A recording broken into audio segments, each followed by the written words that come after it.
Hi, everyone. Um, After having spoken four sessions on how to develop calm abiding and mindfulness, we're going to do now two sessions of just practicing calm abiding and mindfulness. So maybe before we start, we correct the motivation and we take refuge, and then I'll give a little introduction of where I want us to go with this. And then the main thing of the session will be just practice, and then there will be a little bit of time for question and answer.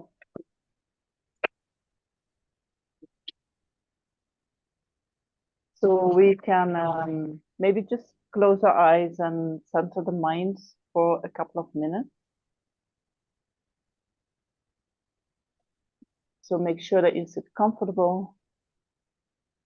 It's not the formal meditation, just a little bit of time to bring all our energy, all our thinking to the present moment and connect it to the experience.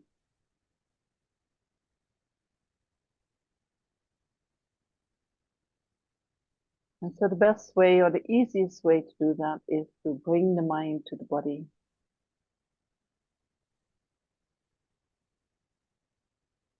So you just have some awareness of the body. You don't have to focus on a particular point.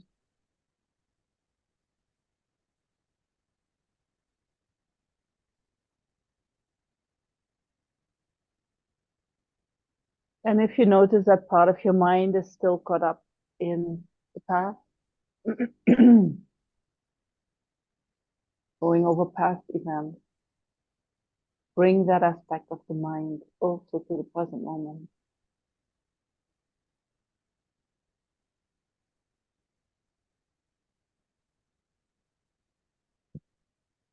And whenever parts of your mind are already participating or contemplating on what is going to happen in the future or what might happen in the future, also bring that energy to your body.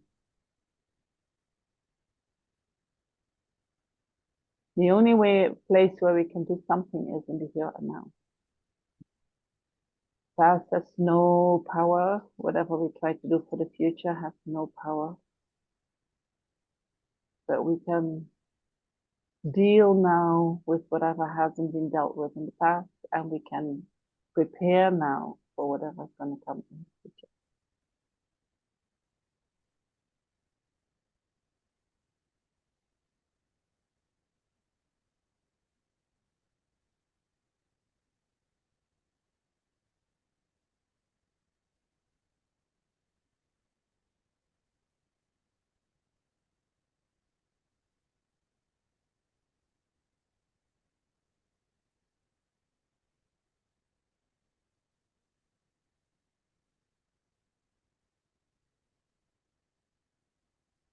And then we can generate a good motivation for being here.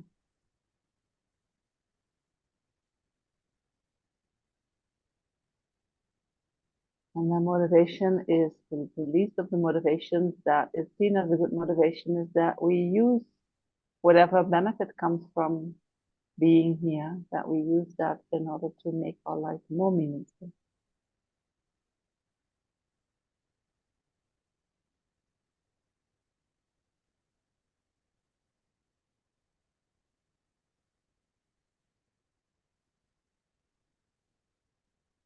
And if we want to expand that motivation, then we can even think not only do I want to make this life more meaningful, I also would like to create the causes for a good future rebirth.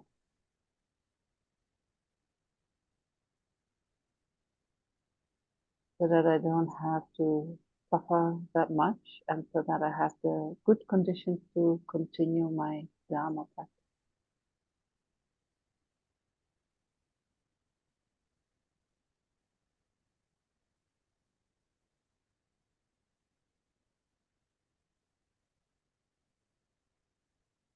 And we can extend that even further by thinking not only do I want to suffer less, I do not want to suffer at all anymore.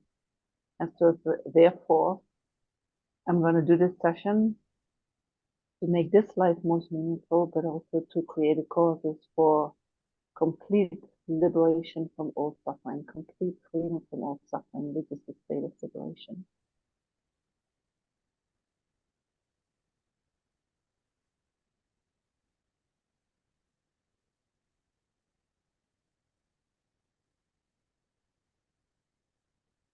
I want to expand that one more time, even further. That state of liberation.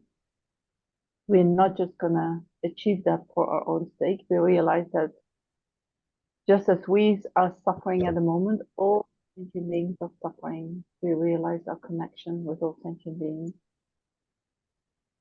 from this life, but also from past lives, in which we must have a very close connection with each and every sentient being.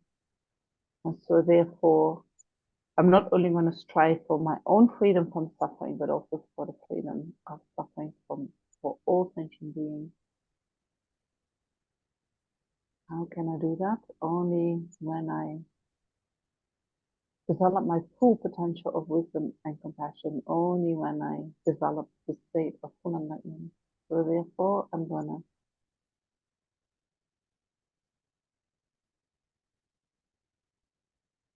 strive to develop. I want to create all the causes to achieve full enlightenment, so that I can be of greatest benefit to all sentient beings. In order to go there, we need to rely upon objects of refuge. And so for us, these are the Buddha, Dharma, Sangha.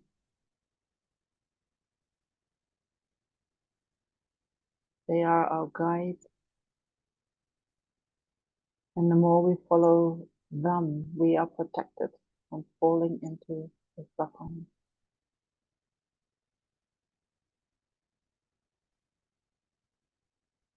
And so then we can take refuge. I go for refuge until I'm enlightened to the Buddha, the Dharma, and the Supreme Assembly. By the merits I create through listening to the Dharma, may I become a Buddha in order to benefit all sentient beings. I go for refuge until I'm enlightened to the Buddha, the Dharma, and the Supreme Assembly. By the merits I create through listening to the Dharma, may I become a Buddha in order to benefit all sentient beings. I go for refuge until I'm enlightened to the Buddha, the Dharma, and the Supreme Assembly. By the merits I create through listening to the Dharma, may I become a Buddha in order to benefit all sentient beings. Now I'm quickly going to grab my little singing bowl. I forgot that.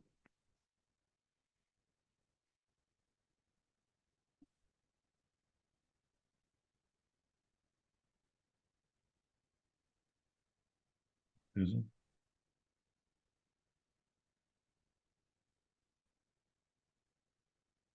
And so we're going to practice mindfulness and calm abiding, right? Or we're going to practice the techniques that we use to develop mindfulness and calm abiding. And with both techniques, we're going to focus the mind. So we want to develop concentration. We want to develop a mind that can stay focused upon an object single-pointedly.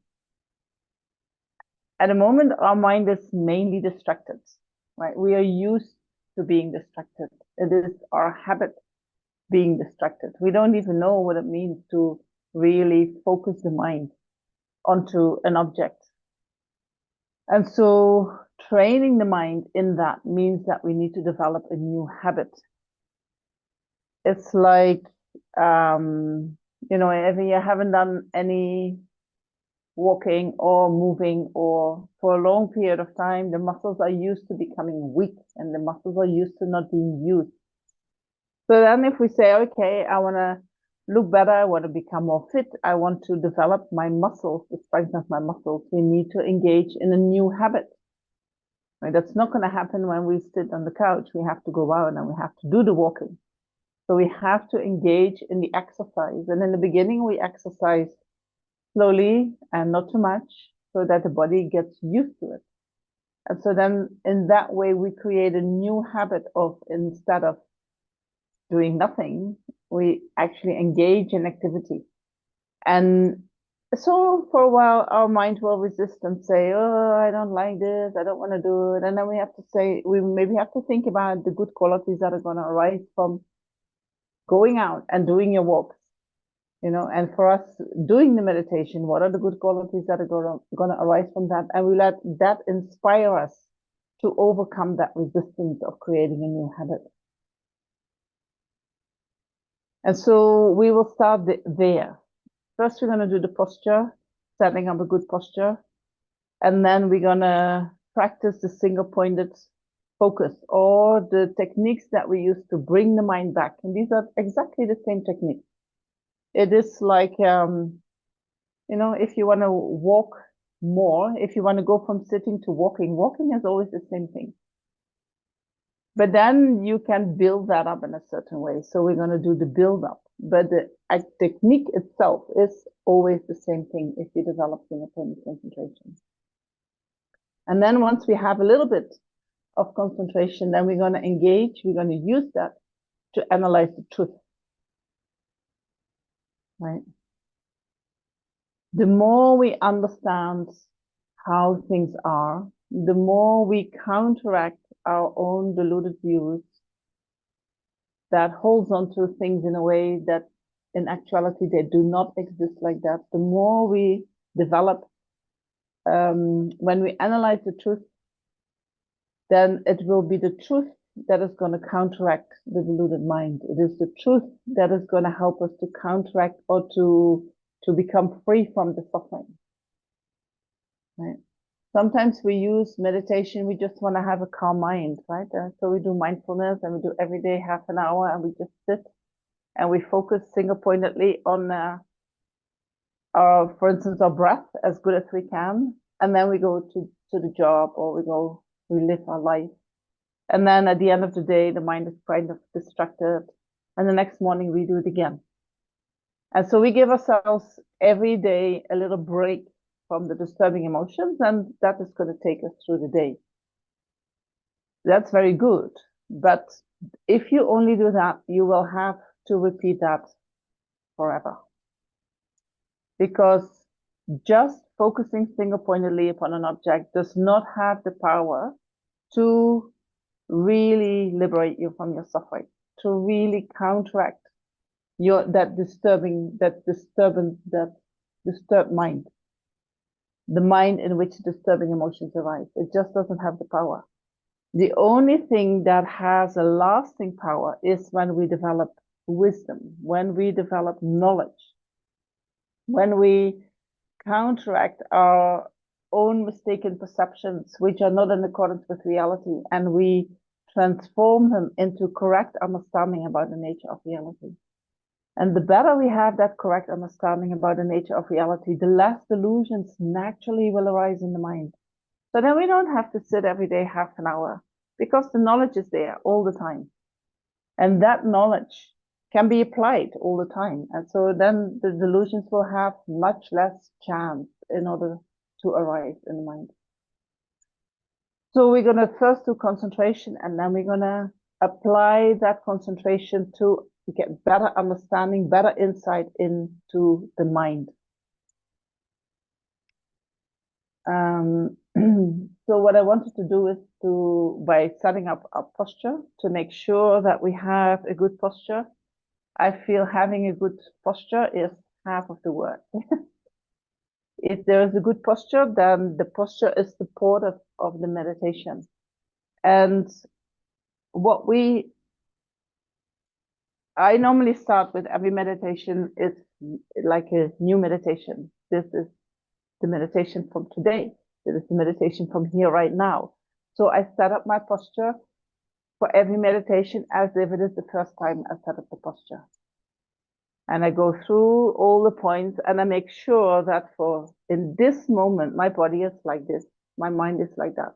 So in this moment, I need to find that posture that is most supportive for me and my mind at this moment, right? And there is always a little differences right? Because we're always a little bit different. So don't think, oh, I know how to do it. It's like this, and then you sit. If you do that, then there is no connection with your body. There is no connection with what is actually going on. And we do want to bring the mind to the experience, right? We want to get away from the mind that is in the past and that is in the present. We want to bring the mind to the here and now. In the here and now, we're focused on the experience, and that starts with the body, right? So we're just going to go through the points of the body, and I think you're sitting all in chair. Is that right? Yeah. Okay. And Phyllis is on the couch. Okay. So when we sit on the chair, it is good to place your feet on the ground.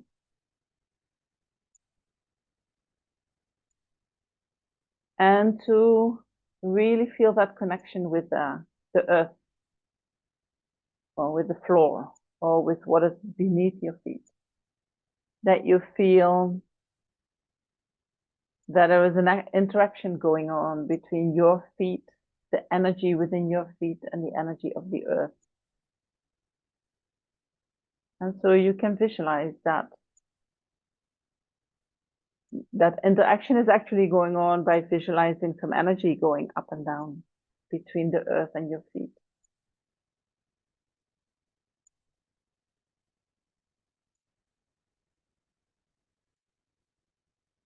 And then you bring your awareness to your knees.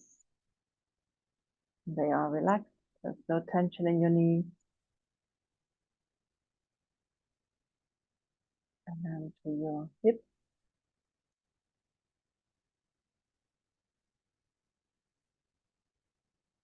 And so the posture or the position of your pelvis is very, very important. And what I would like you to do is that you keep your feet as they are, and then you roll your pelvis a little bit forward and a little bit backward. So you make your back hollow, and then the back becomes, say that, it's more bulging. The back does that because your pelvis is moving, not because the back itself is doing anything. So I want you to feel that. You make a hollow back. You move your pelvis forward. You tilt it forward, and due to that, your back becomes hollow. And then you tilt your pelvis backward. You pull in your tail, and then the back becomes more bulging. And so you do that a couple of times, and then you're going to find the middle between these two. In the middle, there is a point where you feel that your back is naturally straightening up, but you don't have to make any effort for that.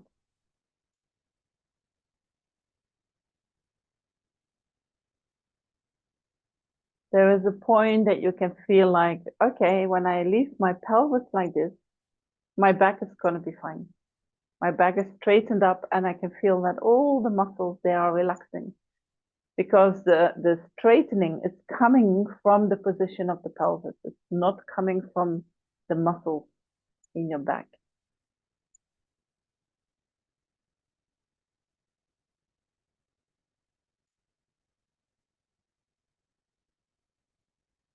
And so then you can bring your awareness, you can move your awareness along the spine. And when you have been able to really release the muscle tension around the spine, you can feel, to me, it always feels that the spine becomes a little bit lighter, more at ease, more relaxed. And then you bring your awareness all the way up to your neck.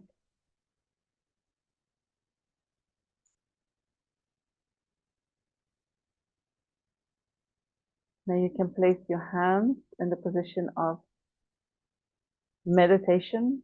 And I'm just going to give you the description as we have it, but you can have some variations there if you want. So you put your right hand on top of the left, and the thumbs slightly touching each other. And the fingers, they are the height of the hands is that the fingers are finger width beneath the navel. You make a kind of a triangle there, representing the inner fire.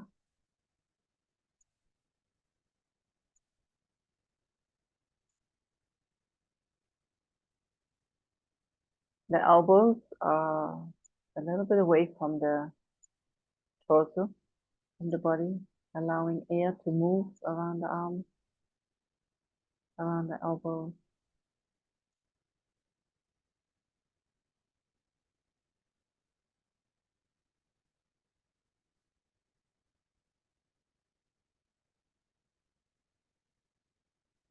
And then if that feels comfortable, you move to your neck.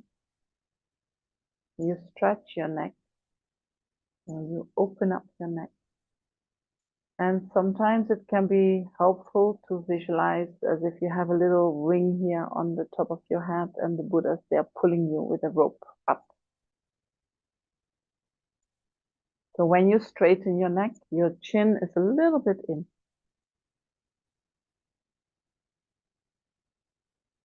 If you would have your eyes open, the eyes would fall 1.5, 2 meters in front of you on the ground.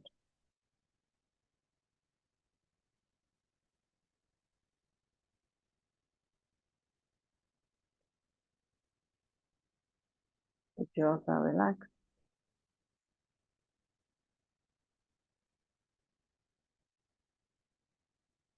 The tongue is touching the palate.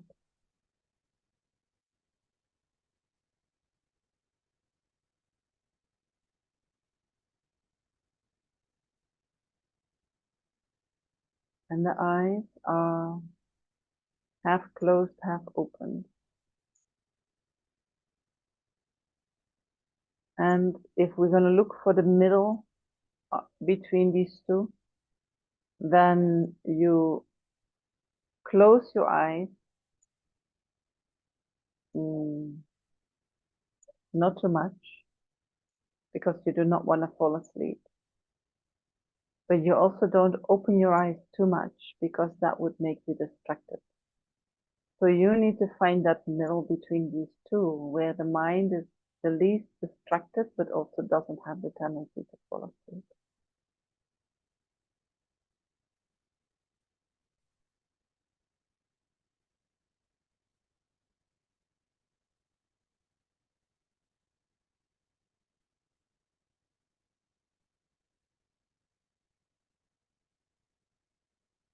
And when you have found that posture, you go one more time through it, starting with your feet, and you check. And what we need to check, what I like to check on, I should say it like that, is that there is a balance between being relaxed and at the same time there is some alertness present, some kind of, you feel that you are active, but very relaxed. And so you start with your feet and you feel if these qualities are both present. Your feet are relaxed. And at the same time, there is life in it. You feel you're alert. You are ready. If you had to move very quickly, you could do that. But you're very relaxed.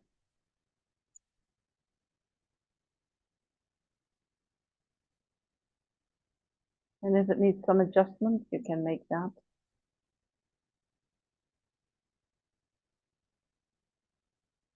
And then move to your knees.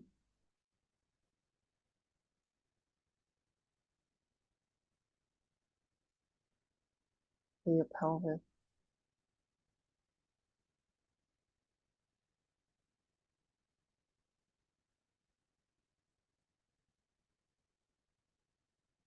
And you check very carefully.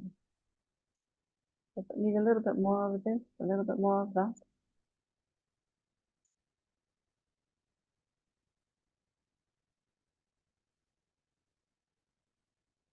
And then you check your hands.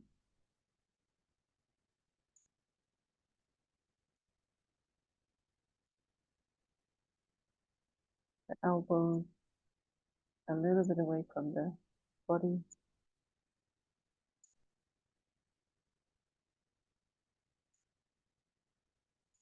And you go then, you move your mind through your spine all the way up. You can visualize you go vertebrae by vertebrae, or you take a couple of them one at a time, making sure that they are stacked properly on top of each other, and at the same time that you do not need your muscles to do that. Straightening up comes from the position of the pelvis.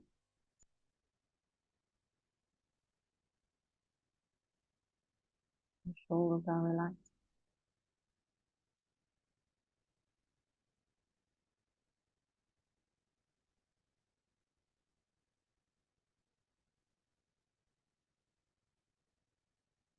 And go to your neck. So sometimes we say the head is bent forward a little bit. You can say that you're opening your neck.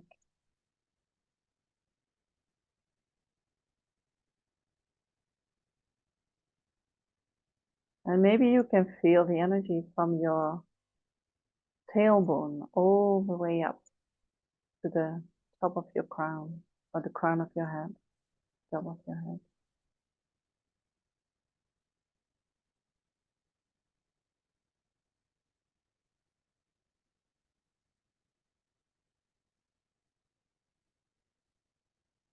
The jaws are relaxed. The tongue is touching the palate. And the eyes are closed, but allow a little bit of light to come in.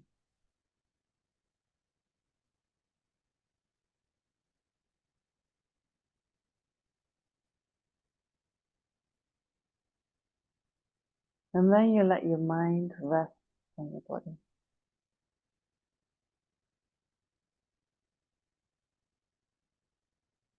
Where on the body is up to you. You don't have to keep the mind on one spot. You just let the mind move where it wants to go. But it is with the body.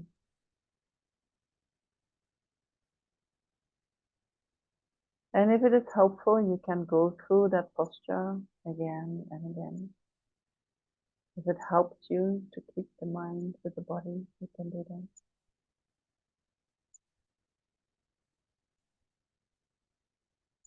Otherwise, you just let it rest where it wants to rest.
And then you allow your mind to slowly come out of that concentration or that meditation.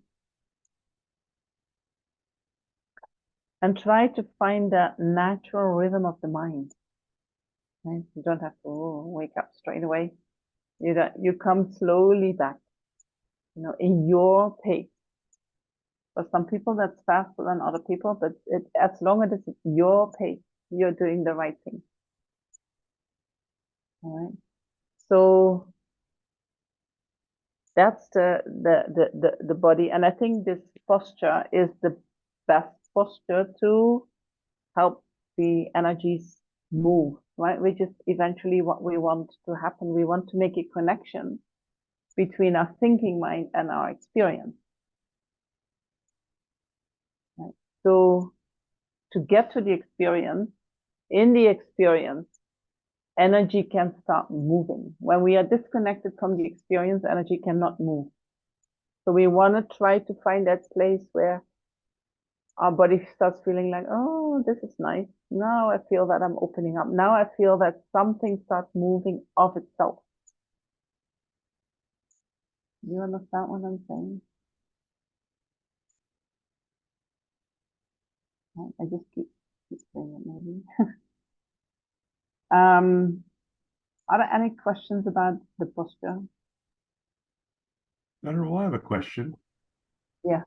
The Buddha taught 4 postures: Yeah. standing, sitting, lying down, and walking. And it seems with the FPMT tradition, we are always focused on sitting, whether that's on a cushion or in a chair. It seems like we're always focused on that, and we never focus on. I don't think I've ever had a class where we stood for meditation, or we've walked for meditation, or lied down through FPMT. Is there a reason why we always focus on the sitting? Just because, I mean, obviously, if I'm in front of a monitor, that one of the reasons, but I don't know what the reason is why FPMT is not doing it. If I teach shamatha, I normally also teach the walking meditation. I think, you know, the Buddha, the practice of the four close placements of mindfulness, where no, it's not just the 4 close placements of mindfulness. It is also practicing mindfulness in the 4 postures. That is a sutra that is mainly, and I feel it's a little bit weird to say it, but it's mainly practiced by the Theravada monks, or in the Theravada tradition. And so I'm not even sure if they do so much laying down meditation and standing meditation. But I think personally, laying down, if people have problems sitting, I advise them to lay down. The danger of laying down is that when we lay down, we're going to fall asleep, right? Because when we lay down, that's the time of going to sleep. And most of us are having a level of stress that once we lay down, we're really going to go to sleep, even if we try to stay awake and try to practice mindfulness. But it is something that can be done, right? But I think that's why I won't practice it. But if people have a physical problem, yes, they should lay down, right? So if somebody of you prefers to lay down, great, do it. Right? And then there is the standing. The standing is actually very difficult because standing still for a long period of time is, I don't know, have you ever tried that, Michael? It's not I have something done, I have done a little bit. Have you done a little bit? You find it easy? I find it easy as long as, I mean, so I find myself doing the same thing when I do standing meditation as when I do sitting meditation. Is when I first learned a meditation, it was with a tradition where you rocked a lot. So Right. it wasn't just standing still, it was kind of rocking back and forth while you were standing. Right. Oh, okay. So I have never really looked into like how would you do the standing meditation. I know that once I did a retreat and there was this guy, he said, can I do standing meditation? I said, sure, right? Try it out. He stood perfectly still for half an hour. Perfect. And that is extremely difficult, you know, because what is going to happen is that we're going to feel all the blockages in the body. And so if you practice standing, a lot can happen in because we don't like to stand. No, we always want to change. we're standing, and then there was a little bit of discomfort, and then we move and we move and we move. And so we keep moving away from the discomfort. I don't think that is what we should practice. I think what we need to practice is to have the body in a certain position, and then things start to arise in the body. And then we want to observe that, and then we want to work with that.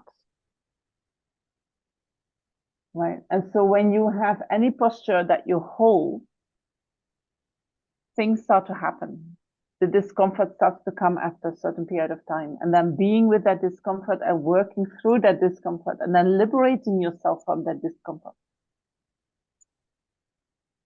You know, I think that is something that you can practice standing. But I personally, I wouldn't rock. I don't know. But I don't know enough about it to understand that. Thank you. Are there any questions about the posture? You know, so we hold the hands like this, right? And then we have the fingers just below the navel, and Lamy Eshinen says that represents the inner fire. This is, I find it not so easy to hold my hands like that, but I feel that there is a great benefit. So when I have the energy, I do practice that. But sometimes I put my hands on my lap, sometimes with the hands upside, the palms up, sometimes with the palms down, sometimes, you know. So if you feel that that gives you a better concentration for now, you can do that.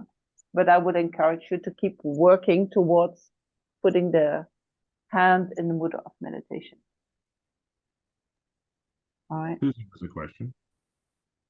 Venerable, yes, Yes. I used to do a kind of Tai Chi for several years, and we did Yes. standing meditation, and it was to promote Qi circulation.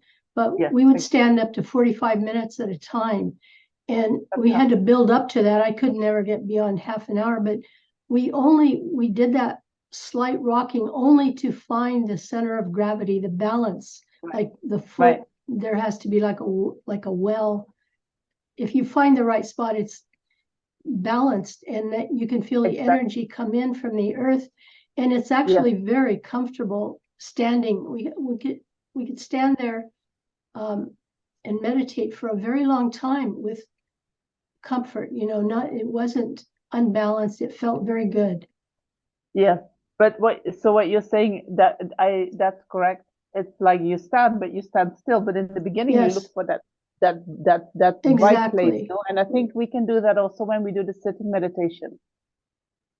So that is what I try to show you when we went through the posture. That balance you also want to find when you sit, because there is also in the sitting posture that balance where you start feeling that the energy can start moving.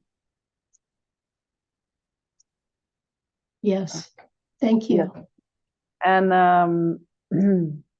and then you start still, and then it becomes comfortable. Then it is also like you can sit however long you want. It's not that it's going to hurt, but as you also say, we build it up. We build it up. We're not having that straight from the beginning. So posture extremely important, because then things start moving. Then we can connect with that. Then we get, due to that connection, we can look into what is actually going on. Right? I can't. For me, this is like if you don't have this right, you miss everything that comes after. So please keep practicing this. Where is the connection? Where can I feel that the energy starts moving? There is the connection between the body and the mind, right? And that connection, energy starts moving, and that will liberate whatever blockages there are in the body and in the mind. So now we're going to build this up. We're going to use this. And so in the next few meditations, we'll do short meditations, 7 till 10 minutes. And then we use setting up the body. And then we go to bringing the focus more to one point. You know, we have now a focus that is with the body. And then slowly, we're going to bring that to one point. And then we're going to practice mindfulness and alertness. Right? These are the instructions that you can use for any mindfulness practice and also for the practice of shamatha. All right. So we're gonna find the posture again.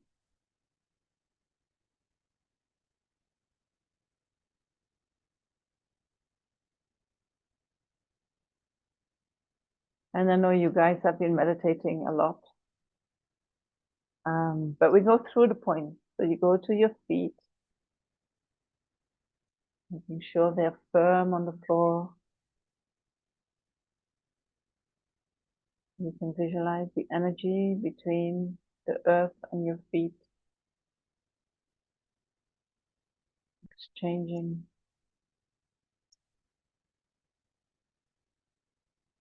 You move your attention up to your knees.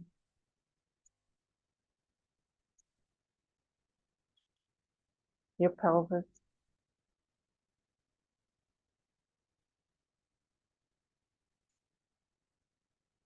You bring the pelvis in a position where you feel that your back is, and your spine is naturally straightening up.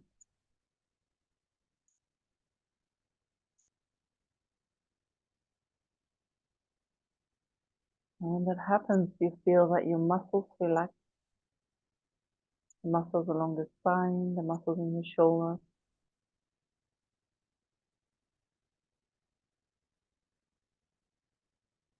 The hands are in the mudra of meditation. Right hand on top of the left, the thumb slightly touching each other.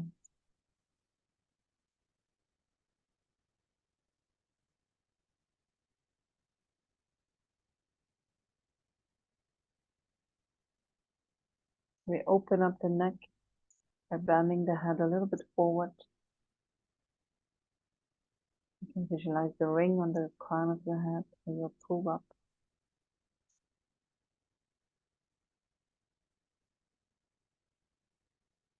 The jaws are relaxed. The tongue is touching the stomach.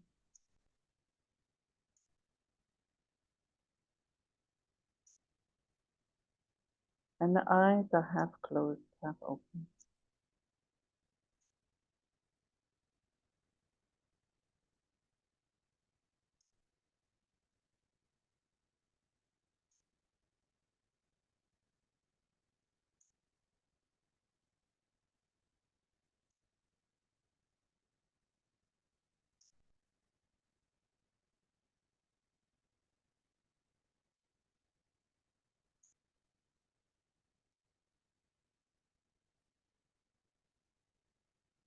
And then you let the mind rest on the body.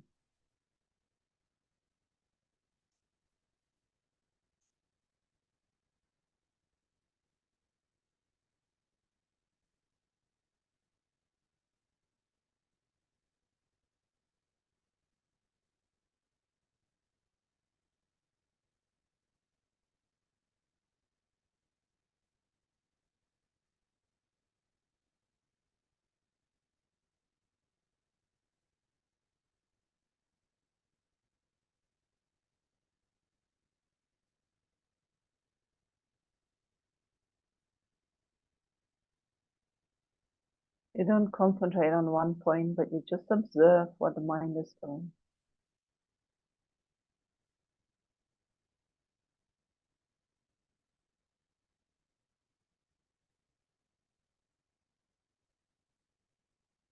And you accept that. You don't judge that in any way. It's just an observation to collect information.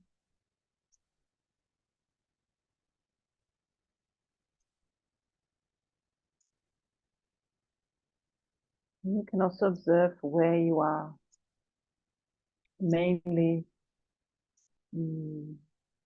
observing the mind and the body. Sometimes we are sitting in our head. Sometimes the mind is lower in the body.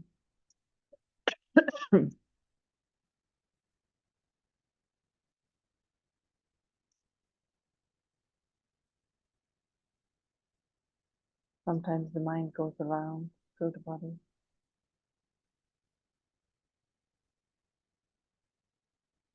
And you just observe what your mind is doing, where your mind is.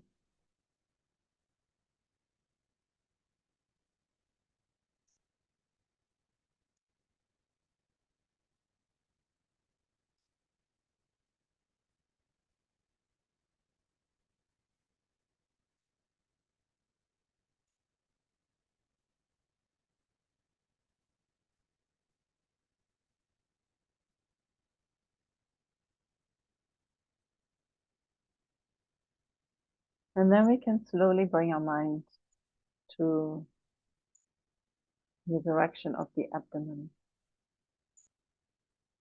We bring our focus more towards one point without pushing too hard. Just gently bringing the mind to the movements of your abdomen.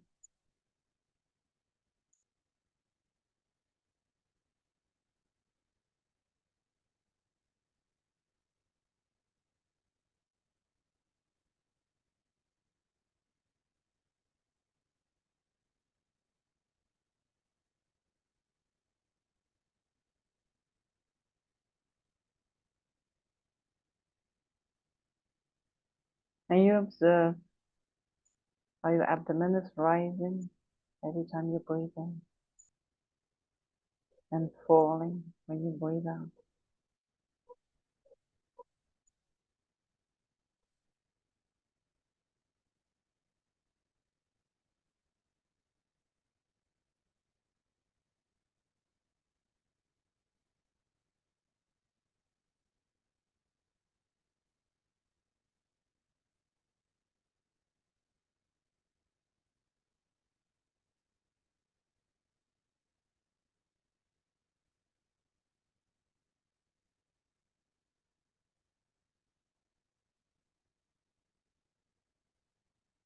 The mind is with the body. The mind is with the movements of the abdomen.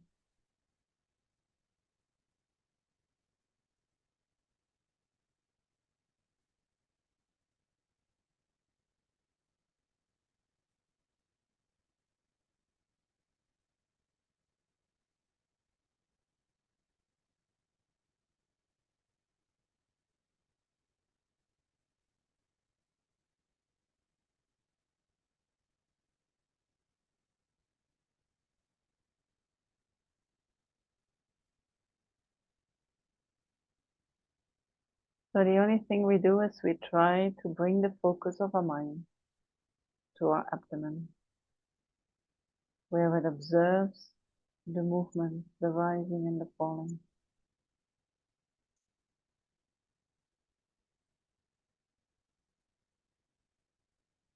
We are gentle with our own mind.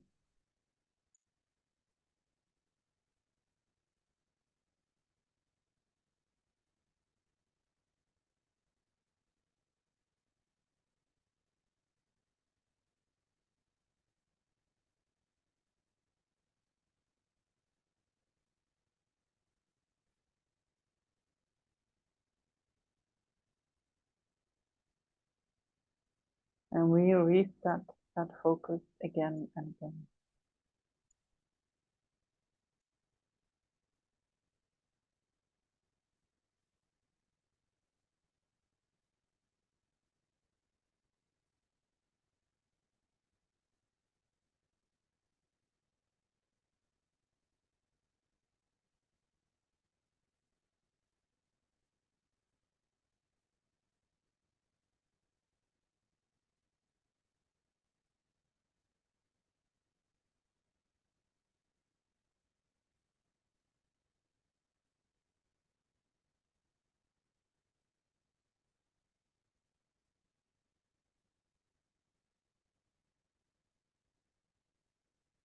And then allow your mind to slowly come out of that focus.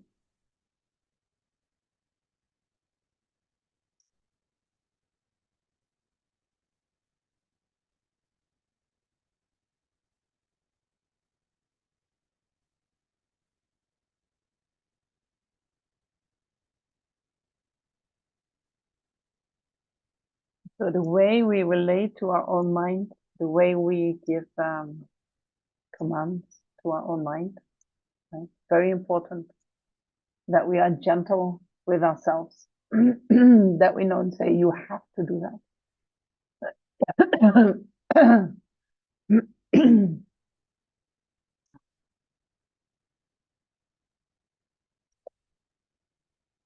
So I think Lama Yeshe said the mind is like a baby, right? The baby you hold and you move slowly where you want it to go. You're not coming with these forces, and you have to do that. And I think when we build that up slowly, slowly, the mind is more willing to come. The mind likes to come. The mind wants to go there, right? But if it is all over the place and we say, you have to go there, it's not going to happen. I think it's, I don't know, my experience, it's not going to happen. You're just in that fight the whole time with the mind. Right? So hold your mind like a baby and bring it slowly back, slowly towards the focus, focusing on the movements of the abdomen. Right. Then from there, we can practice mindfulness and alertness.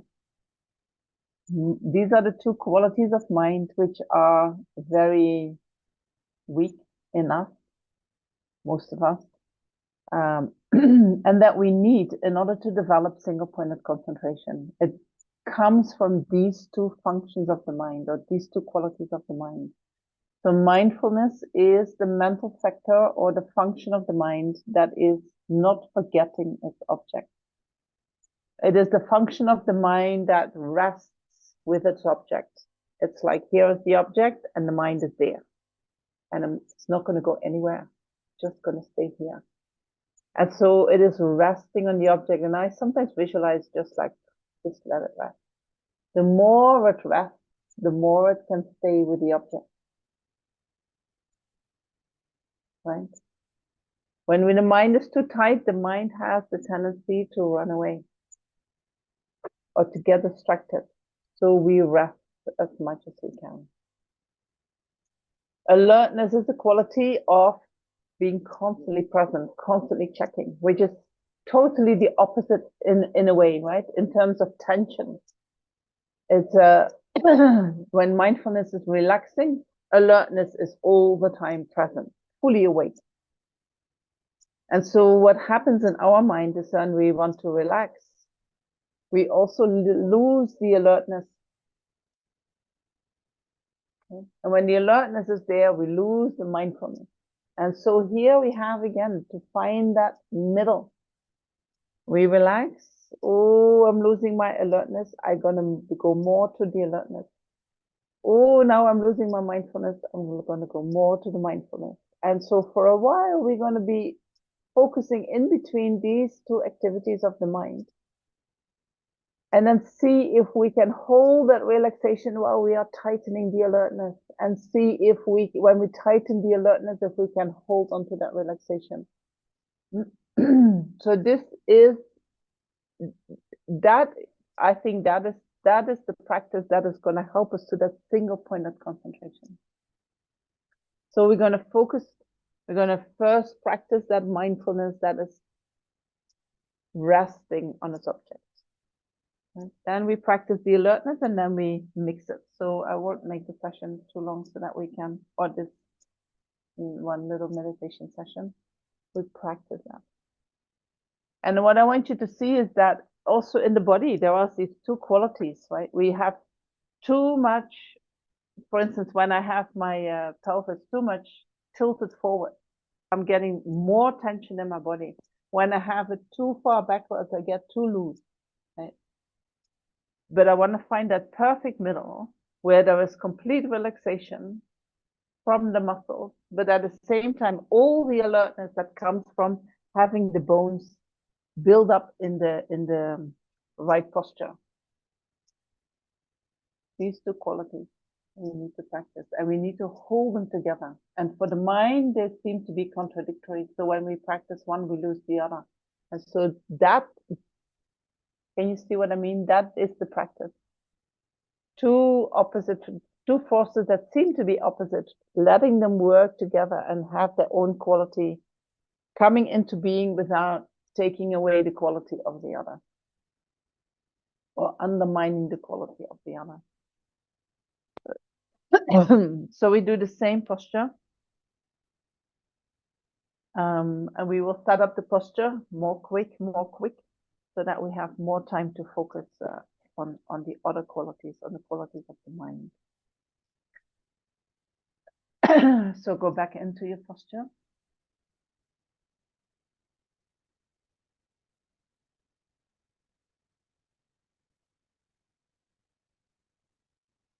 bringing the awareness first to your feet.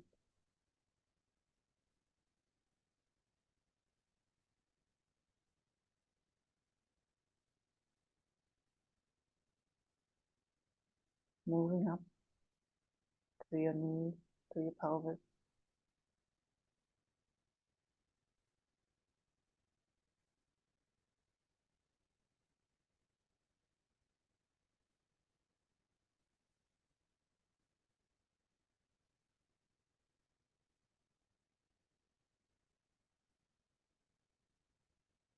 Bringing the pelvis in a position where you feel that all the muscles, first of all, feeling that your spine is naturally straightening up, and all the muscles in your spine, along your spine, and your shoulders relax.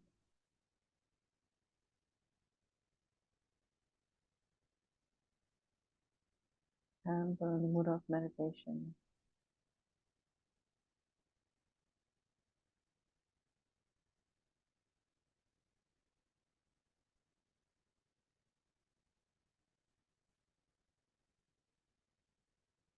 The neck is opening up.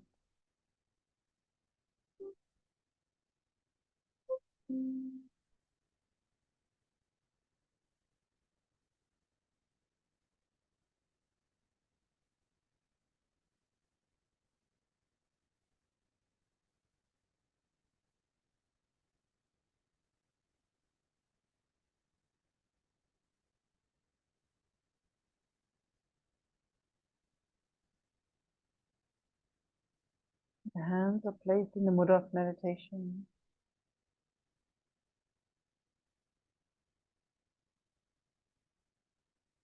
The jaws are relaxed. Tongue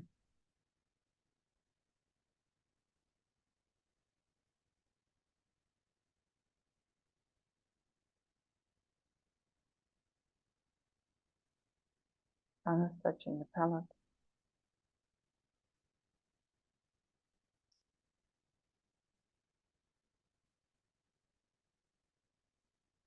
And the eyes are closed, but allow a little bit of light to come in.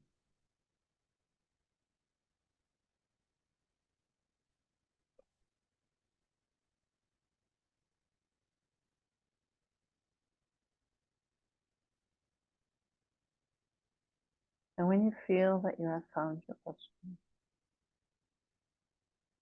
you focus the mind on the body.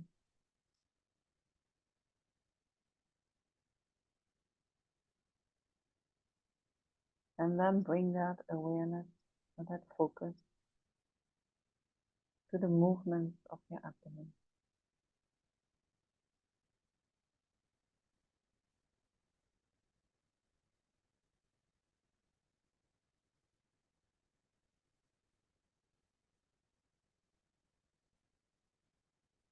And you let your mind rest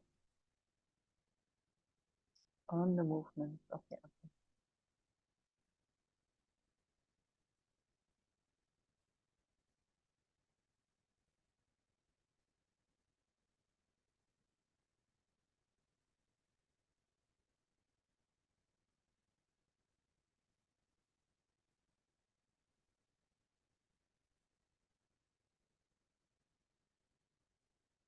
When you notice that the mind is wandering off, you bring it gently back. And again, letting it rest on the movements of your abdomen, the movements of your breath.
The mind is resting on the abdomen.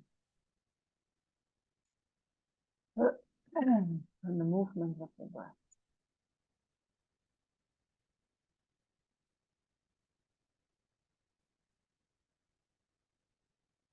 You observe the rising and the falling. The rising and the falling. And you observe each and every rising and each and every falling. And you rest in them.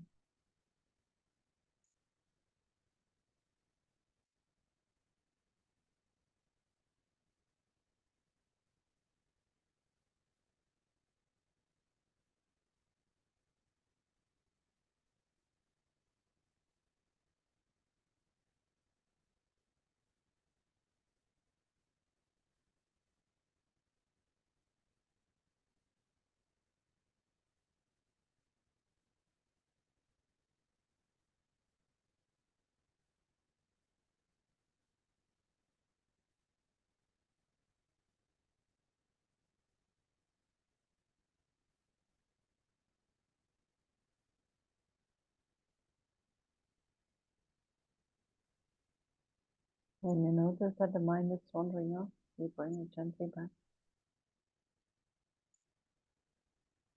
You bring it back to the movement of the abdomen and then let it rest right there.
And let the mind rest for another minute.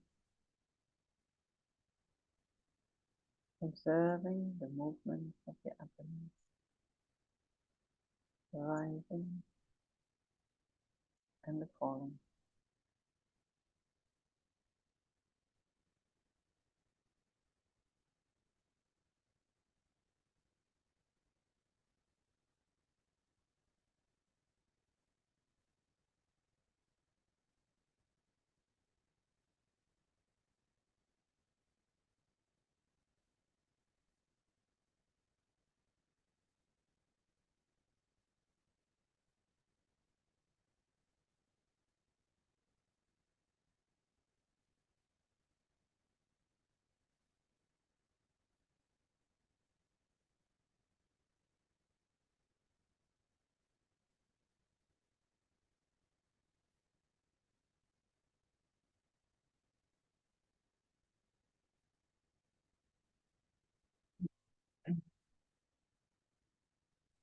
And then your mind slowly back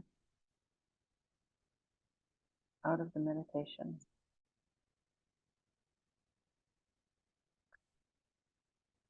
And so that's the quality of mindfulness. And so when we just practice that, I don't know if you notice that what happens to the mind, that the mind becomes, I don't know, mind becomes a little bit sleepy, maybe a little bit dull, feels very pleasant. But I think it's not good enough. We need to add some quality in order to make the meditation more vivid. We have to bring in alertness so that the mind really wakes up. Alertness wakes up the mind. When we wake up, the stress is there. So how do we wake up and at the same time are completely relaxed? Right? These two qualities we're going to bring together. So we're going to go back to that same meditation. We practice the mindfulness, relaxing the mind, completely resting on the object. And then we're going to bring in the alertness. Venerable, And so what is, yes, I have a question. Is alertness the same as awareness? Awareness? No, alertness is the same as what we call introspection. So alertness or introspection is a function of the mind. It is what we call one of the mental factors. That's something that arises due to causes and conditions. Awareness itself is another word for consciousness or for the mind itself.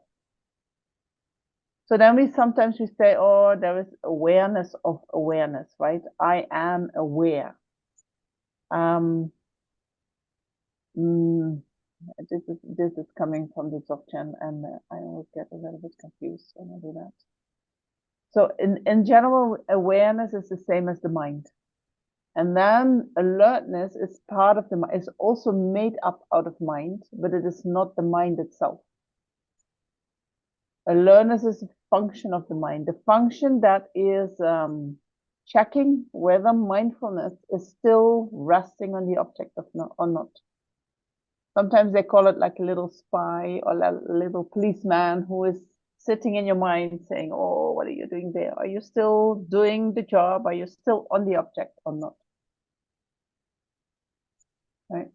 Awareness, I mean, so mindfulness is an awareness, alertness is awareness. All these functions themselves are mind, right? But they're not the main mind itself. They have the same nature as the mind. And I can identify with them, and then I can call them I, right? But then it becomes all really confusing, I think, when we go there. Thank you. Is that helpful? Yes, it is. Very much. Thank Okay, you. good. So now we're gonna see if we can practice them together. And so when you practice more mindfulness, you lose the alertness. When you practice more alertness, you lose the mindfulness. This is normal. And we need to go back and forth between the mindfulness and alertness until they become closer and closer and closer together. And then I'm not sure if you can really focus on them at the same time, but you can hold them, or like it feels like you can hold them at the same time. Okay, so we're gonna try to do that. How much the mind is wandering off, we have nothing to say about that. That's a habit. That just happens. So don't judge yourself on that, right? Even if your mind wanders off every second, every 10 seconds, you bring the mind back and it's gone again. Don't judge your mind on that. That's just a habit coming. But then what we do is we make the intention that as soon as I notice that it is wandering off, I bring it back. This is the only thing that we can do that we have control of. As soon as I notice it, sometimes we don't notice for a while, no? Mind is gone, and we have not even an idea that the mind is gone. But when we notice it, we bring it back. That's the only thing. That's your intention. When I notice it, I bring it back. Right? All the rest is up to habit, and we are trying to change that habit. And we do that by when I notice, I bring it back. Okay, and then when the mind is back, we practice mindfulness, and then we practice alertness. All right, I don't think it's going to be more complicated than this. I know it's difficult. So we try to do that, maybe also 7, 8 minutes. So set up your posture.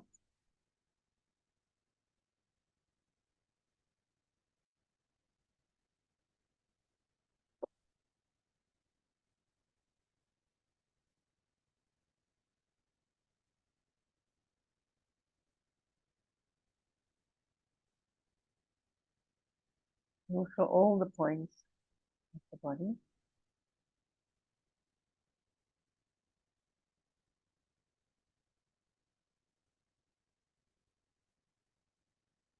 Especially pay attention to the position of your pelvis.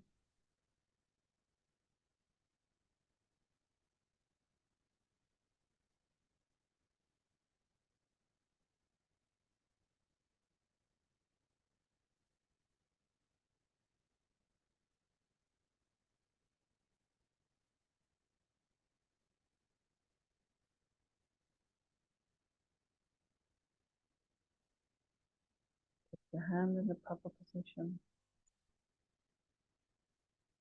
Mudra of meditation.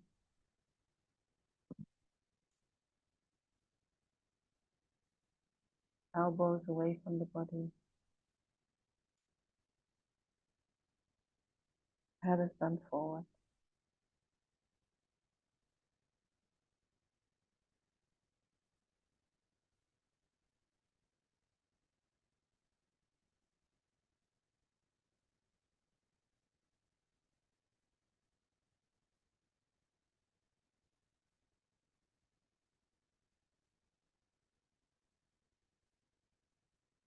If you need, give yourself some time to let the mind rest on the body. And just work with your own mind. Right? There is no other rule than that. It's not better when you can go fast. It's not better when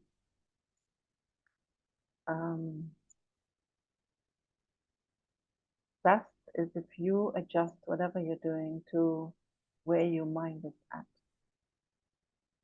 Sometimes we need some resistance in the mind and we take our time. Okay, I see you. I do still want you to go to be focused on the movement of the abdomen, but we take some time for that. Okay.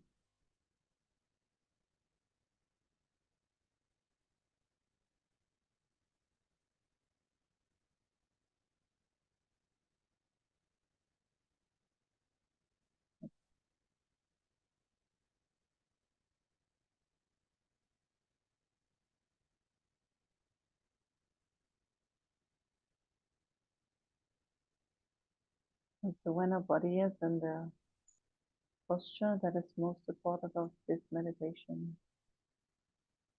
the mind is with the body, and then slowly we bring the focus to the movement of the abdomen.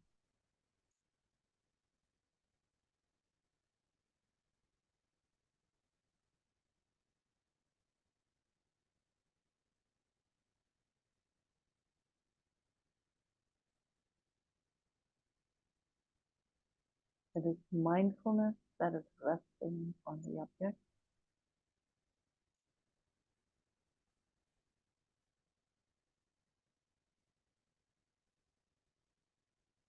And it is alertness that keeps checking whether mindfulness is still on a subject or not.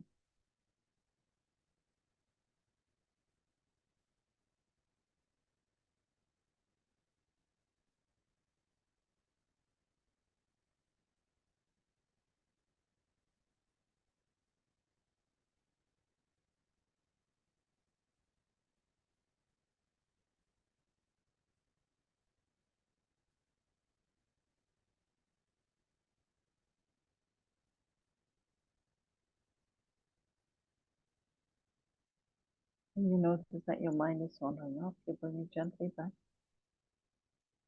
You let it rest on the movements of the abdomen. So you practice mindfulness. You're mindful of the movements of the abdomen. You don't forget that that is where the mind needs to rest. And at the same time, there is alertness in the mind. We're just checking whether mindfulness is still resting on the object or not.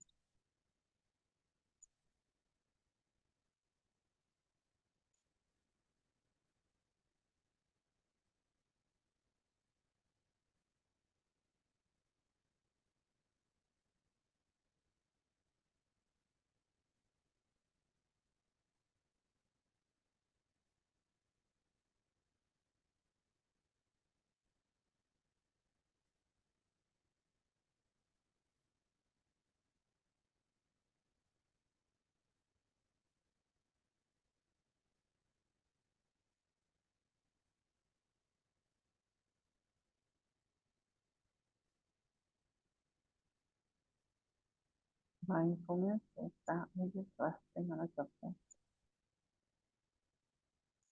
while alertness is checking whether mindfulness is still on the object or not.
for me. Because you're asking on the object. Or alertness, checking whether mindfulness is still on the object.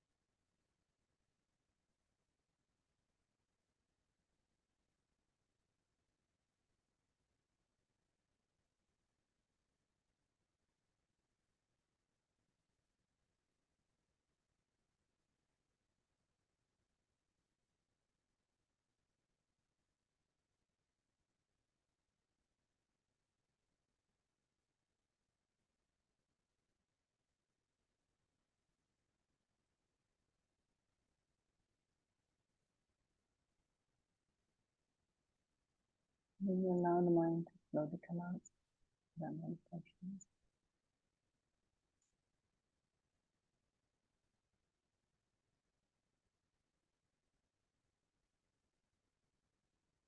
And so if we have done our very best to practice these two aspects, then when we come out, we do not look back and judge ourselves.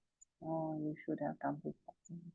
We have to know that I tried my very best with the conditions that were there.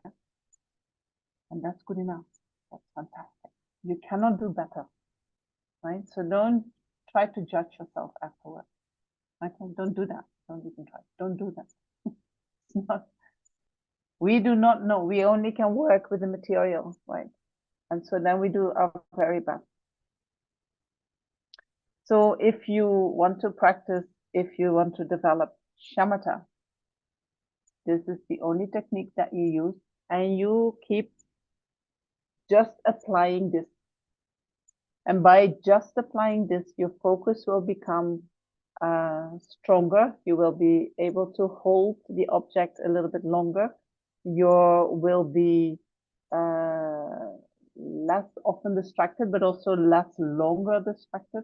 You will notice earlier that you are distracted and bring your mind back. Right, so that is how we see the improvement. I'm less often distracted. I'm less longer away from the object. I can bring my mind easier back to the object. In the beginning, there might be some resistance, but then the mind becomes more willing to come back, and I can focus a little bit longer. And then you keep practicing this exactly like that in order to develop shamatha or calm abiding. I'm not sure if you can do it by just focusing on your abdomen. You know, I know that Lama Tsongkhapa says you can develop shamatha by focusing upon the breath, but I think he means the sensations at the nostrils, which is a little bit more subtle object from the movements of the abdomen. So you could develop shamatha independent on that. In our tradition, it's not advised to do that, but we are advised to instead focus upon the image of a Buddha, which is a more subtle object than the sensations of the nostrils. So you have to, I think, put a little bit more effort in making the mind more subtle in order to be able to hold that object, right? But this is the main technique, that's it. What makes it difficult for us to practice shamatha, we are like, is this it? You know, attachment is going to come up. Attachment wants some entertainment. In order to counteract the attachment, in order to counteract also other distorted views, we need to bring in knowledge. We need to start looking into what is actually all going on in the mind. We need to understand the mind, and we need to understand where is it, what is what, and how, where do I need to apply antidotes, and how do I do that, right? Mind is a more subtle object. In order to be able to hold the mind, we need to have some qualities of mind being present, right? So we build that up in the way that we did it today. And so you can practice all the things that we did. You can put in more time in each of them in order to make these muscles of mindfulness and alertness stronger in the mind. And the stronger they become, the more subtle we can focus, right? So then from the body to the breath to the nostrils, we go looking into the mind. We're going to observe the sensations, we're going to observe the reactions or disturbing emotions that arise in the mind. We're going to try to observe the feelings which arise in the mind, and from there the disturbing emotions arise. And we try to identify them. Right? Often, I don't know, when I hear students and also myself, it's like feeling and disturbing emotion almost appear like one thing. You know, like there is no differentiation between the two of them. While in actuality, feelings themselves, they just arise in every moment of mind and they dissolve back into the mind. They have no power to disturb the mind. But what we do is that when pleasant feelings arise in the mind, attachment is there to wanting more of that. And when unpleasant feelings arise, aversion is there, wanting to separate from it. And that is what disturbs the mind. And then from that disturbance, from that aversion, from that attachment, we start to think. We start to engage mentally, trying to either hold on to the feelings in case they are pleasant, or we want to separate from them when they're not. And so we need to distinguish the thoughts from the disturbing emotion, from the mental engage, where we make stories around whatever we are experiencing. And then we have to see what is the disturbing emotion, and then we can connect with the feeling and just observe the feeling. So my experience is that it is very difficult to start with observing feelings because they are so mixed, right? So we're going to look into the mind and we're going to just see if we can differentiate.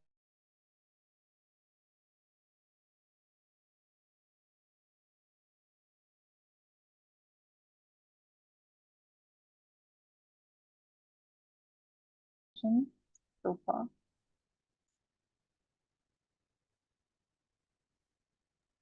Venerable, could you please repeat that last thing you said? I don't know for everybody else, but you froze for a second, those last couple of sentences.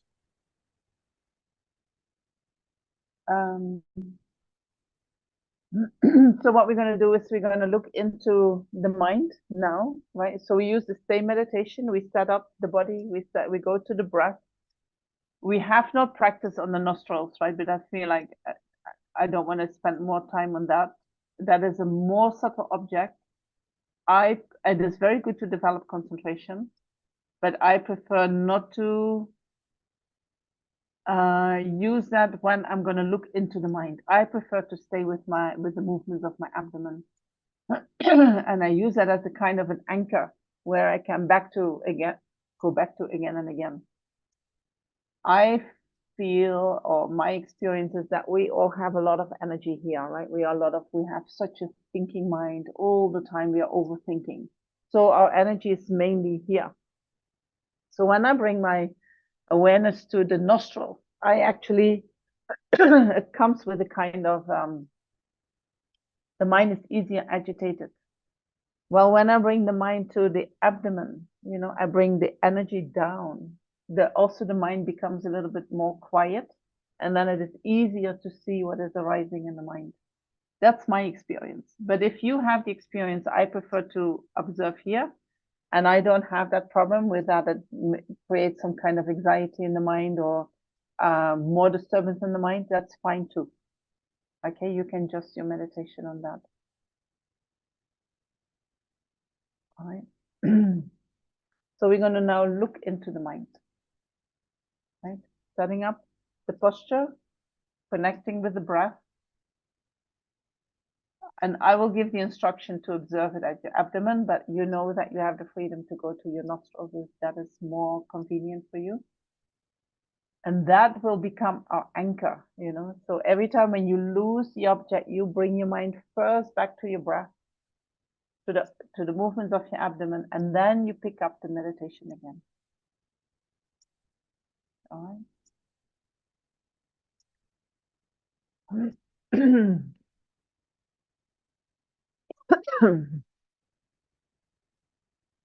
So find your posture again.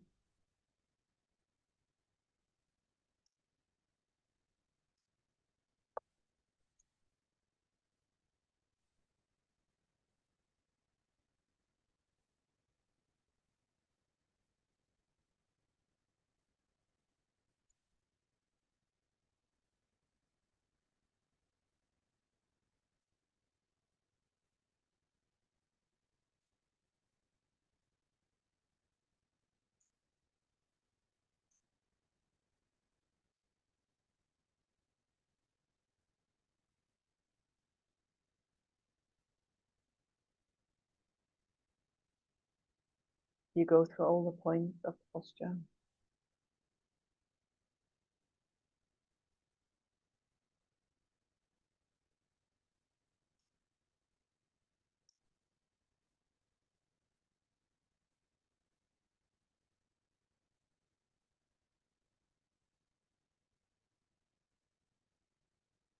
And while you go through the posture, you notice that your mind is with your body.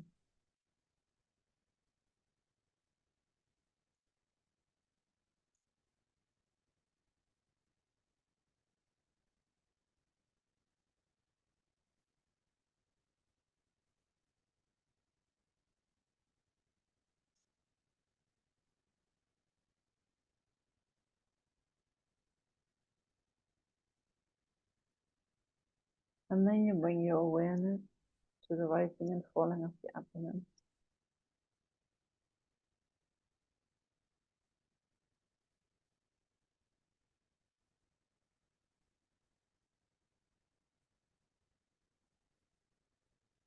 You let your mind rest on the movement, which means that you practice mindfulness. You are mindful. You do not forget that object. You are with it all the time.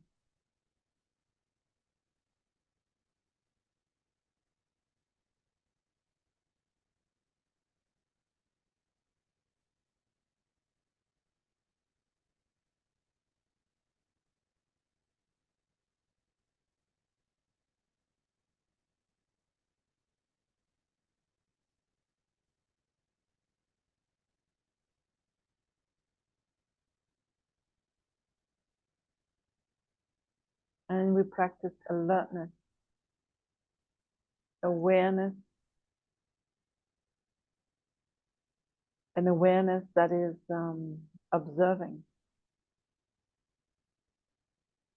whether mindfulness is still on a topic or not.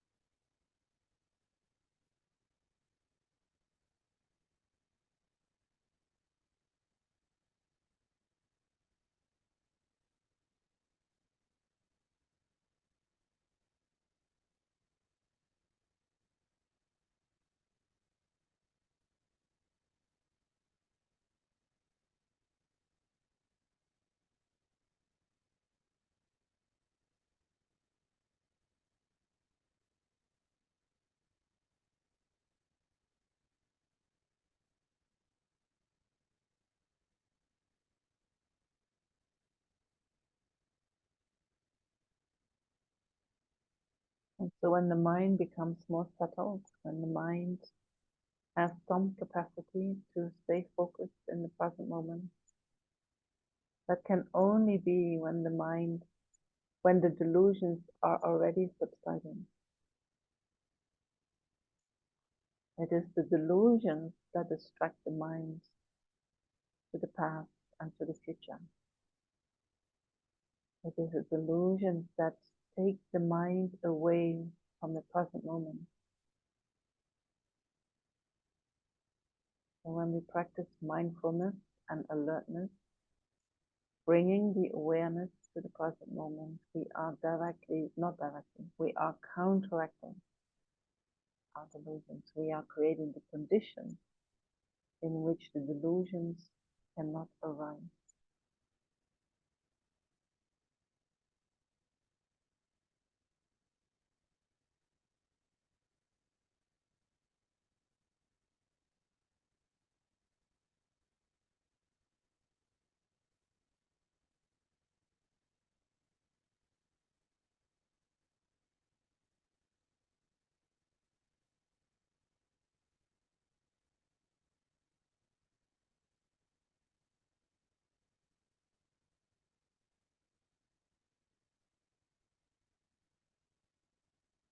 And so when we look into the mind, which we can only do when the mind is relaxed in the present moment, and we have that alertness here that is constantly checking.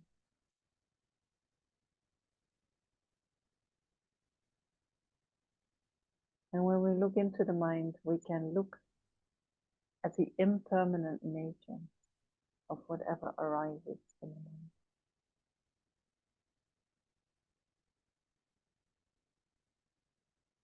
We can look at the impermanent nature of our thoughts. Our thoughts create all kinds of stories which have nothing to do with the present moment.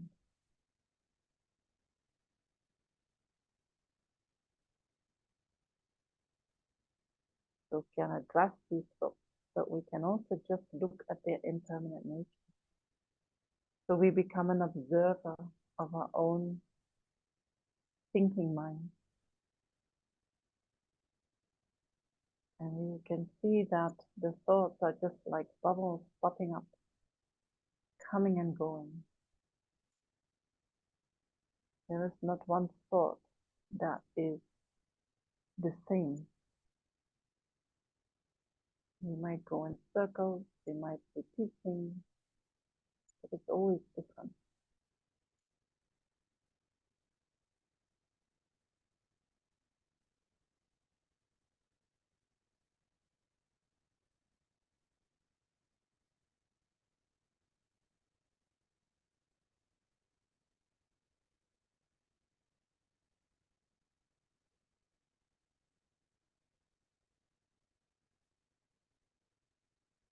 Thoughts arise from the mind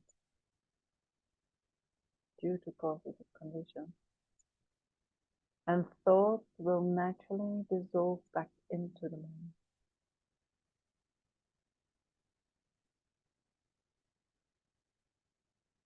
There is no way that we can hold on to thoughts.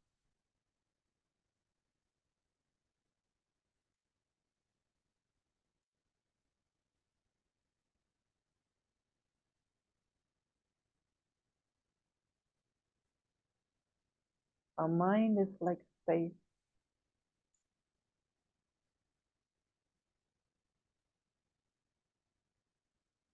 We can't really access that with any of our senses. We can't see it, we can't feel it. It doesn't have any color, no shape.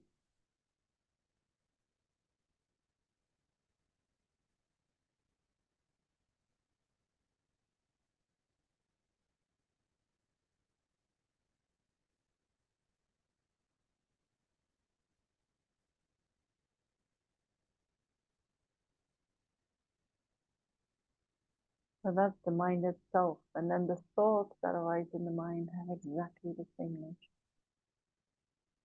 They're also like space. Nothing to hold on to. Nothing to be observed by our senses.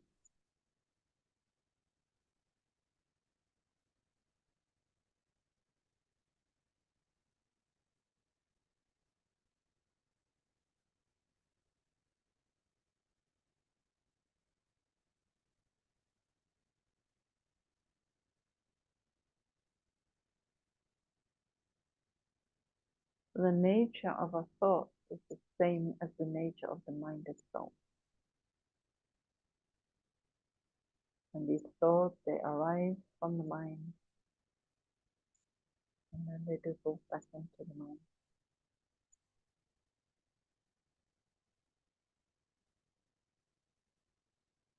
Try to see that impermanent nature of the thought.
So we're not talking with the thoughts, we're not fighting with the thoughts, we are not reasoning with the thoughts.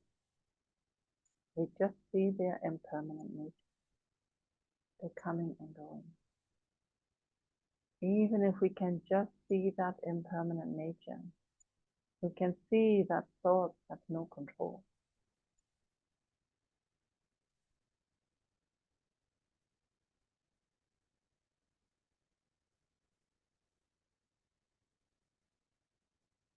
They have no power.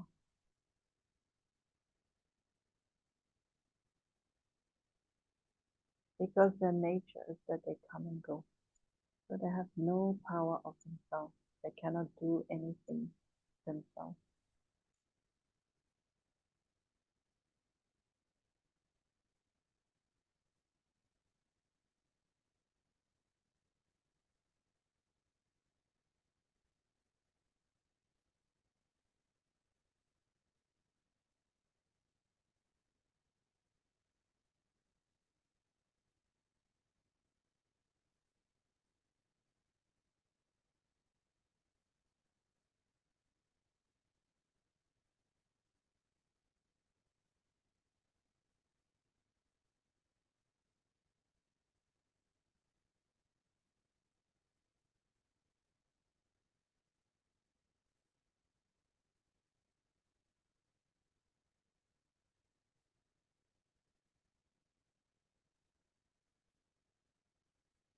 And so most of our thoughts are fueled by the disturbing emotions.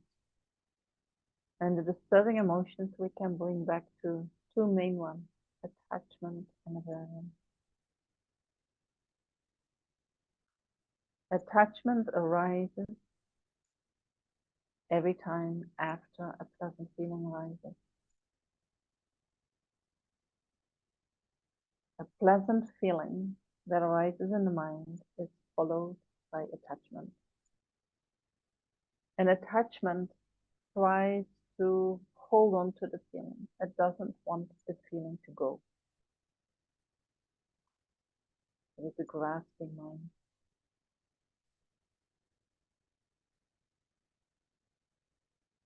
Trying to hold on to something that is already dissolving into the mind.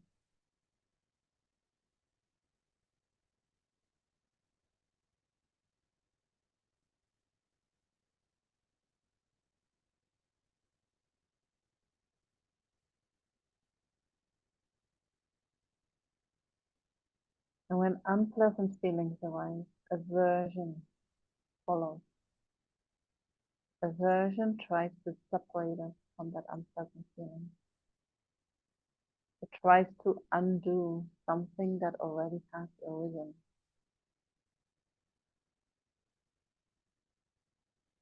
Something that already has come into being.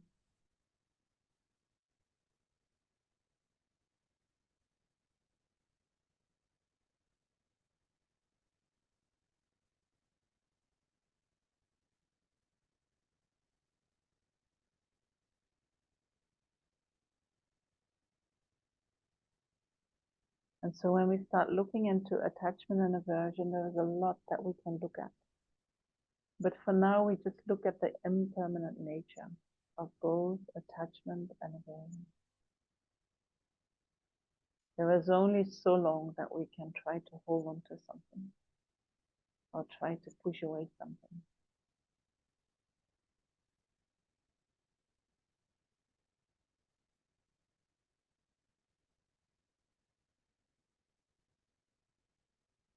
Attachment arises due to causes and conditions.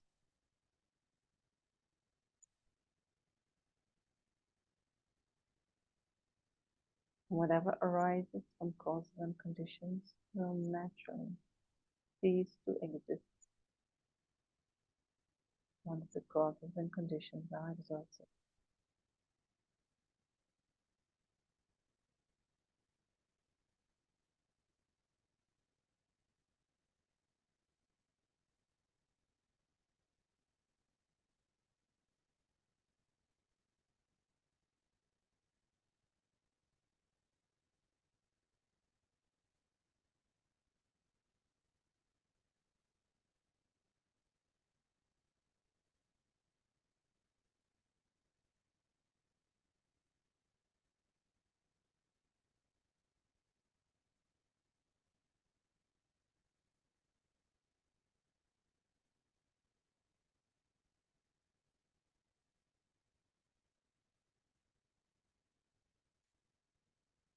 And also aversion arises from causes and conditions.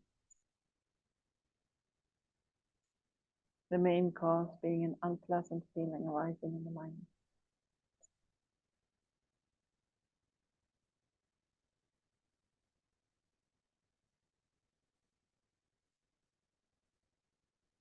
Which means that aversion will naturally dissolve once the causes and conditions are finished.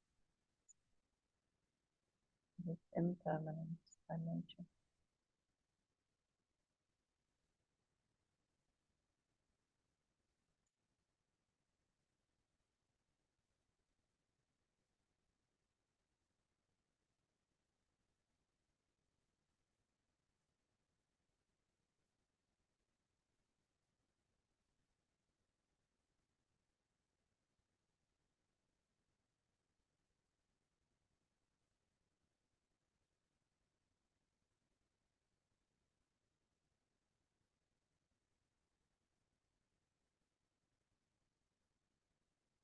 So when we have the mind in the present moment, we can see that impermanent nature of whatever arises in the mind.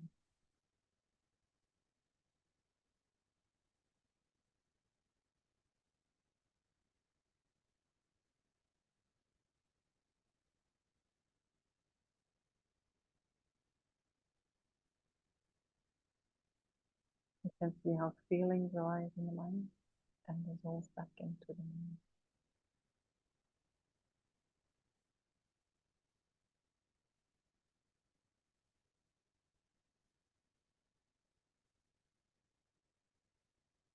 Feeling means whatever we experience.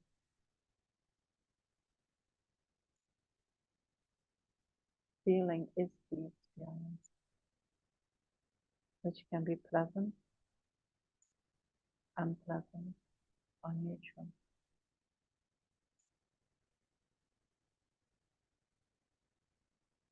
And these experiences come and go.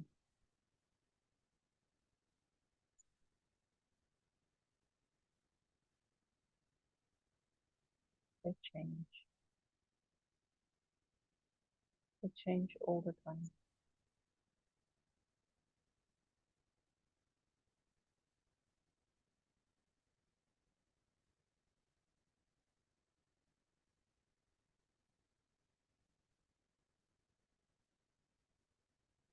When we can see that nature of feeling, that they arise from the mind and dissolve back into the mind. And we can really see that that is their nature. Then our tendency to hold on to them or to push them away already will become less. It's like it doesn't make any sense to do that.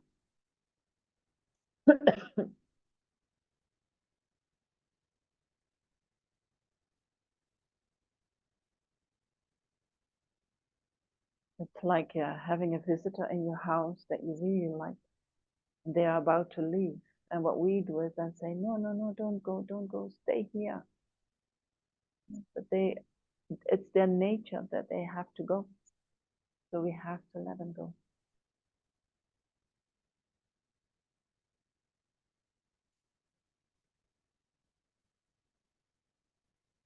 Or we have a visitor that we do not like. And then we say to the visitor, I don't want you to be here. But the visitor is already there. And you know that whatever comes inside your house will also go away again. So what's the use of saying, I don't want you to be here? You say, okay, come in. And when you're ready, you go. I know you will go.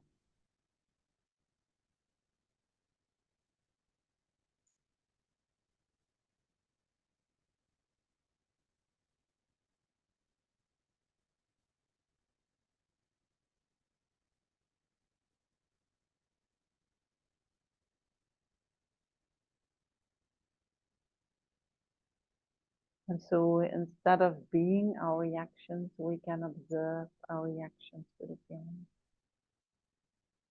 And when we can observe them, we allow them to arise so that they can naturally dissolve back into the mind.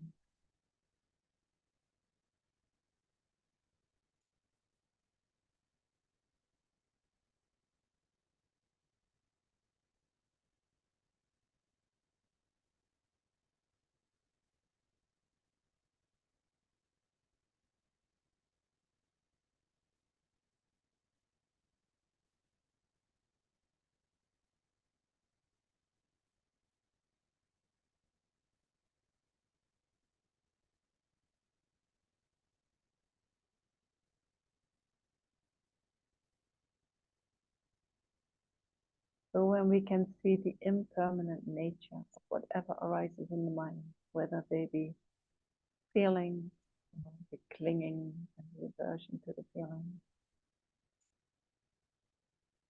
or the mental engagement that follows after that.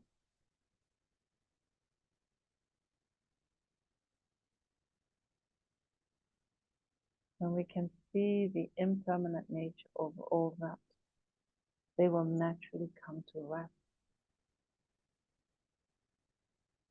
Because we realize that there is nothing that we can hold on to. Everything passes away by itself.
Allow the mind to slowly come out of the meditation in your own pace.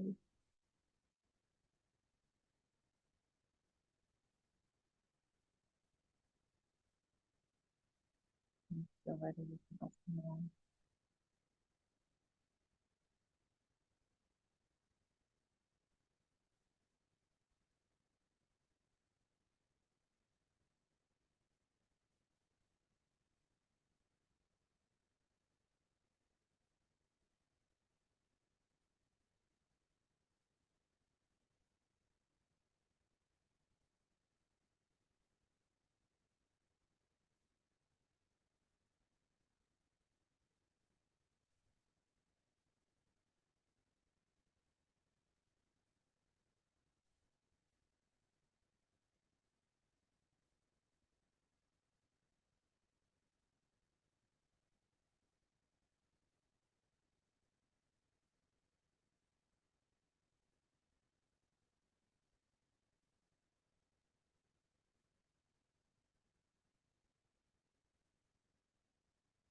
Wonderful.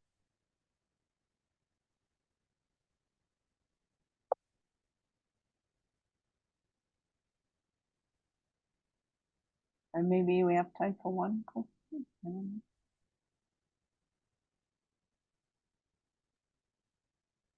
Not a question, but I want to say that that last one was particularly helpful because Dundra always starts out with the 7 breathing, alternating nostrils, and then he immediately says, and now it's time to look at our mind. And so that last one was really helpful for that. Which one? Looking at the mind, or? Yes. Yes. Yes. Next time we will look more into the mind, right? But I wanted to give you the build up because I think it is very important that you practice that build up in order to really get a good concentration. If we go too quickly to the mind is just going to be scattered all the time, and then it's very difficult to see what is going on in the mind. Right, so next time we're going to do more the how to look at the mind and then apply the knowledge of Buddha, right? Because our mind has so many conceptions that are opposite to the nature of reality. And then we believe in all the thoughts that arise in the mind, we believe that they are really true. And so when we're going to look into the nature of the mind, like looking into the impermanent nature of the mind, that gives already so many, that already counteracts so strongly the delusions and also the mental engagement. You know, and I don't know, that example of someone leaving your house or coming in your house just popped up, but I thought actually it is a little bit like that, what we do with the mind. You know, something already is arising and an unpleasant feeling is arising, and we say, oh, I don't want it, I don't want it. But it is already there. It's like it's useless to say, I don't want it. It is already there. So we can also just then let it be there so that it can dissolve back into the mind. You know, and same with the pleasant feelings. When they are about to go, attachment says, no, don't go. You know, why? Just let them go. Let them go. They're already on their way out. Let them go. You know, and the more we can do that, the less attachment and aversion will arise in the mind. And so then the mind will become less disturbed. And then there will be more clarity, and we can look with that clarity deeper and deeper into the mind, and we can look more at more subtle aspects of the mind.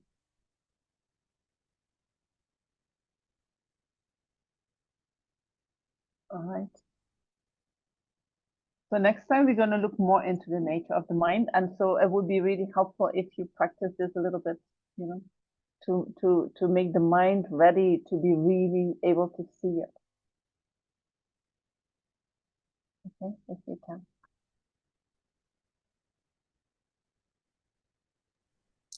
If anybody's having difficulty or thinks that maybe this is too easy, I volunteer to send you an audio of my dog barking and the ducks outside. I think they're copulating. I'd be happy to send that to you so that you can experience all of these crazy things going on in my house. You know where I am? I've never heard such a crazy morning as this morning. I mean, the scooters and the dogs and it was like absolutely crazy here. It's but you know, so when you want to practice this, sit in another room, right? Go and close your ears. But Put it's on very your difficult. headphones. It's oh, there they are. The dog. Yes. It's hard. That was when just the a little sounds are bit. there, we are distracted all the time. We are distracted all the time. Sometimes, you know, it's like if it is too much noise, just sit and see how you get distracted. Oh my God. Yeah, all the time distracted. So, but we also know that when I have a really good book, I can get so far in the book that I hear nothing anymore. Yes, you're right. Yes. Right. And so this is just a habit that actually shows how far we are distracted. But when we start building up concentration at a certain point, although there is a lot of sound, we don't hear it anymore, or we hear it, but we don't react to it anymore. It's just a sound. Right. And I think that is what we can also do with mindfulness. But in order to get there, we have to make it very interesting what we are looking at. Right. Just as the good book that sucks you in, we need to like the mind so much and like observing the mind so much that we get sucked into it. Right. We maybe think, oh, this is just boring. This is okay. But if you really see what is happening, it becomes very interesting. Anyway, I'll try to make it more interesting next time if I can. Yeah. Interesting but we need to be interested in my mind, no? I need to like my mind. If I don't like my mind, then meditation is horrible. Bill, I do you need have to see. Huh? Bill, do you have a question? I was just going to say that I find that also, like, in addition to a good book or whatever, but when I'm doing yoga, my mind can just like totally settle down as well, and all the distractions and everything else just go away, and I'm just into that. Yeah. Or intense Yes. And physical. so that, yeah, that is physical, but there are two reasons that the mind is distracted. We have the wind and the mind, they're going together. And so when the winds are very disturbed due to physical habits or due to karma or due to, then the mind also is disturbed, right? Because the mind rides on the wind. And when the mind is disturbed, also the body is not so happy. So when you do yoga, you work with the wind part of the mind and the wind. And so when you calm that down, also the mind calms down, and you have a fantastic preparation then to, I would say, let that follow by the meditation, where you then work with the mind. Right? Don't stop with the yoga and say, oh, that is like when you just do yoga and then you think, oh, now my mind is great, and you stop there. It's the same as practicing everyday mindfulness without applying any knowledge. You have to keep repeating it. And you feel good, fantastic. But then what do you do with that? Is because I think just feeling good is, I don't know, is that good enough? Sometimes it is. I mean, but if you really think about this life, future lives, where do I want to go with this? We need to apply knowledge. We need to, because it is only the knowledge that is really going to free us. Right? So it is fantastic basis, and it is a fantastic basis, but I would encourage you not to leave it there. You know, to use that as a basis to then go and meditate and then apply the knowledge to the mind so that you can see it in the mind. Thank you. Shall we finish with a little dedication?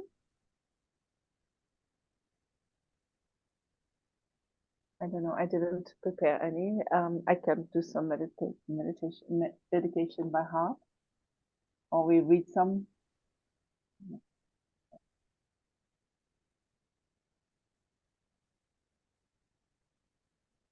So we can. That's mandala.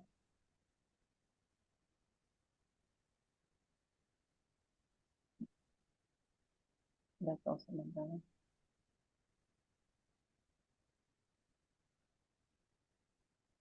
So mandala.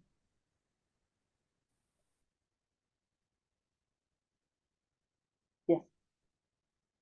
So we can just recollect or collect all the energy that we gather today by participating in this practice session. And we can dedicate that when we set up the motivation, we can dedicate that may whatever we benefit that we gathered, whatever positive energy that we gather, may that become a cause for us to make our this life as most meaningful as we can. And may it not only become a cause for this life to become meaningful, but also that it becomes a cause for us having a good future rebirth, so that also in future rebirth we can keep practicing this beautiful Dharma that we have received in this life. And not only that, but may it become a cause for us to completely free ourselves from all the disturbing emotions and their roots, you know, so that we become completely liberated from all suffering. And not only that, but may it become a cause for us to achieve full enlightenment, so that we have the capacity to benefit each and every sentient being to the best of our ability.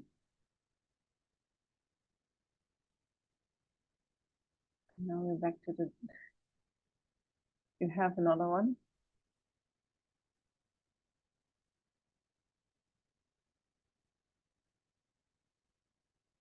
Due to the merits of these virtuous actions, may I quickly attain the state of a Guru Buddha and lead all living beings without exception into that enlightened state.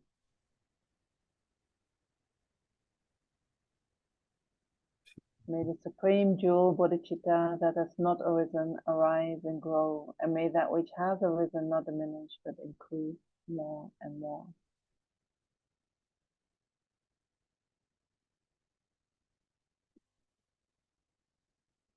And the wish granting, wish fulfilling jewel, source of every single benefit and happiness in this world, to the incomparably kind Tenzin Gyatso I beseech, may all your holy wishes be spontaneously fulfilled. Thank you so much. I'm looking forward to seeing you next week, where we go more into the mind. So make sure that your mind is ready to go there. And I hope that you have a very good week.